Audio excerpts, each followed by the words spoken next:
In today's video, we are going to go over the Kotaku AU article about the Intellivision E3 presentation.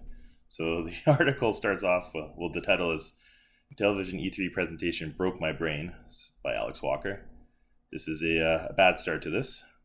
It says, in the same show where we got a look at Starfield, Forza Horizon 5, the new 2D Metroid titles, with all the types of fascinating indies, Intellivision made sure to give us the Cookie Monster.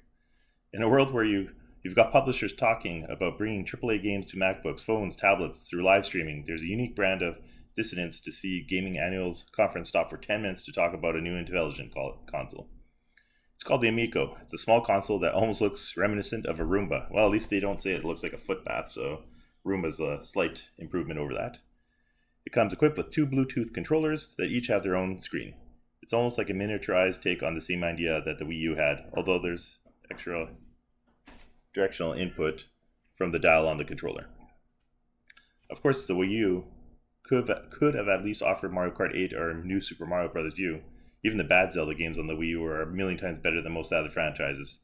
The Intellivision doesn't have that. So they're already ripping in the fact that it has no, good games on the console. And they show whatever this game's called, the Shark and the card game.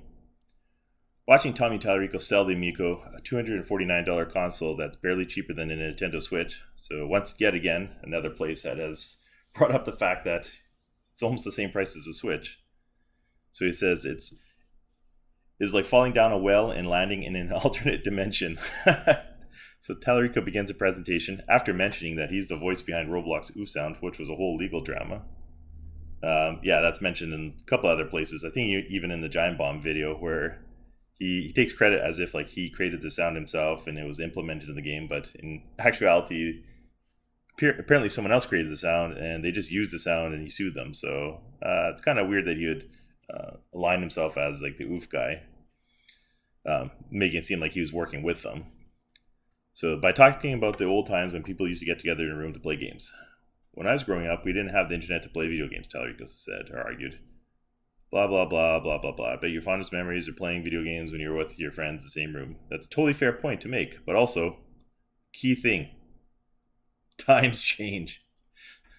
And this is like the whole Amico, the whole issue with the Amico, like it's stuck in the past. It says the internet has made games better, not worse. It hasn't killed couch co-op. People grew up with it, and designers created new ways to make different types of games that couldn't have existed otherwise. But Intellivision isn't living in that world. So even this guy is pointing out that they're like the Tommy's in like some other fantasy realm where where this doesn't exist. At the end of the presentation, Talarico announced that 3 signed Earthworm Jim prints would be given away to people who sent in an email with the subject line "Groovy." I'm not kidding. That's why I said in my video too, like who does email internet giveaways? And had it even been popular where tens of thousands of people were sending it in, are they really going to like go through the inbox and pick a winner? Like he's definitely stuck in a time loop or time warp. In the same way that internet has found better ways of running giveaways in 2021 than sending emails, Intellivision's entire pitch exists on the principle that gaming hasn't really found a better way of making games that are accessible to everyone. It's that vibe that says video games are worse in 2021 than they were in, say, the early 90s, 80s, or the 70s. It ignores the cool way developers have made games more social in the decades since then. Look at the Jackbox Party Pack games, for instance, which is more accessible and palatable than anything advertised by Intellivision. And that's the example everyone always gives because you can use your cell phone and it's super popular, super easy, and on multiple platforms and cheap. You don't have to spend $250 just to play the Party Pack games. And there's a good idea in targeting accessibility in a much wider audience than just the core gamer demographic. But people who don't play video games don't buy video games consoles. They get interested in video games almost 99.999999999% of the time via friends, family, or acquaintances who are interested in video games also. And that's a great point. He keeps thinking that he's going to hit this, this magical demographic that has no interest or has no knowledge of video games and will see this and will instantly want to play it. The Wii was, I remember when the Wii came out, and a lot of seniors got pushed playing the game from their kids. Like same with myself. And when I got my parents a Wii, because I showed them what it was and how easy it was, and how like my dad, who has no idea how to use any computer or anything, could play Wii bowling at home. And a lot of it was word of mouth, and also not to mention the $1 billion marketing campaign that they had. Let's go on with this. Much like the overpriced Atari VCS, which retails in Australia for more than the PlayStation 5, the Intellivision is the answer to a question that nobody is really asking, and that has always been the main point. Like, who wants this? Who is this for? But beyond collectors and people who grew up with the Intellivision originally, it's hard to imagine who or why anyone would buy this. Exactly what I was just going to say. So this is... He wants to make it seem like this is for the family or people who have, toddlers or, preteens, or also for seniors, but this is purely for people who have the Intellivision nostalgia, which would be people who are, I'm guessing, 45 and up to like 50, 60, because people in the 30s and 40s never grew up with Intellivision, and maybe also retro collectors, which is like just a small niche, like just a really small niche. And all the answers from Intellivision don't make sense in the real world. Sure, there's absolutely an appeal in saying that your products won't have loot boxes or microtransactions or any form of pay DLC, but if also I'm a developer, what does that mean? But does that mean I have to release a whole separate game every time I want to update a product?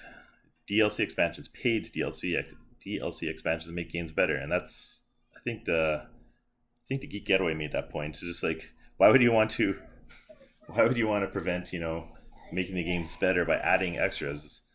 I think Tommy's original point was, because there's some of those games that have the DLC already on the disc. I can't remember what game if it was one of the Marvel fighting games or whatnot, but that's more of the exception. For the most part, the DLC is just expansions to a game, and usually you get really high value for like a low price.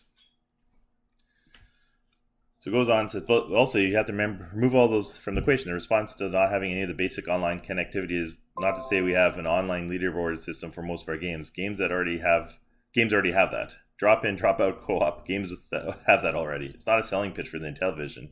And that's the co-op thing. Just I have that video with the Nintendo Switch, the list of all the great co-op games, and there's just dozens. And I could have added an extra 30, 40, 50 more games. I just didn't want to make the video so long, so I just added the more popular ones. But there's just endless amounts of co-op games.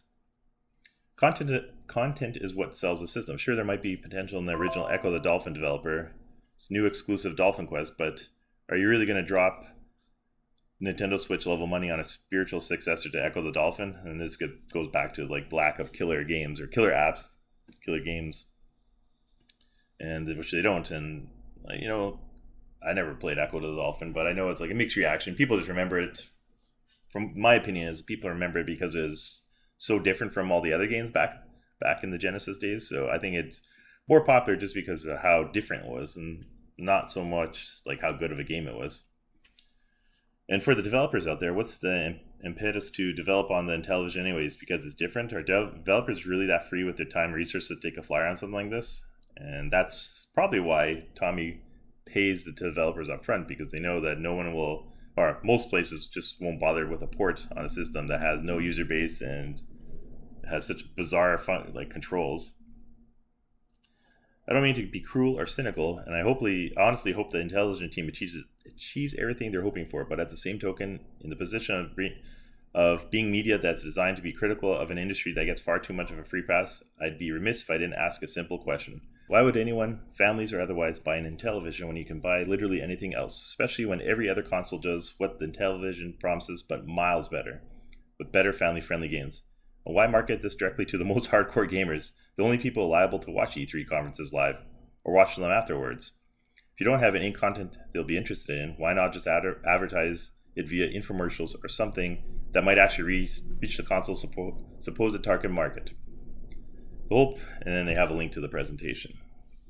So my final thoughts is, well, at least this one wasn't as savage as the Giant Bomb, but they bring up all the same points everyone else does, and clearly the media, even though this is Australia site, not the main Kotaku site, agrees with most of the naysayers that what's just this console doesn't make any sense, and who's it for? So that's all I have for this one. I just thought that most people wouldn't find this video or this article on their own. I'll post a link to the article in the description, and as more big gaming sites review the Amico, I'll post my thoughts. So I'll talk to you later. See y'all.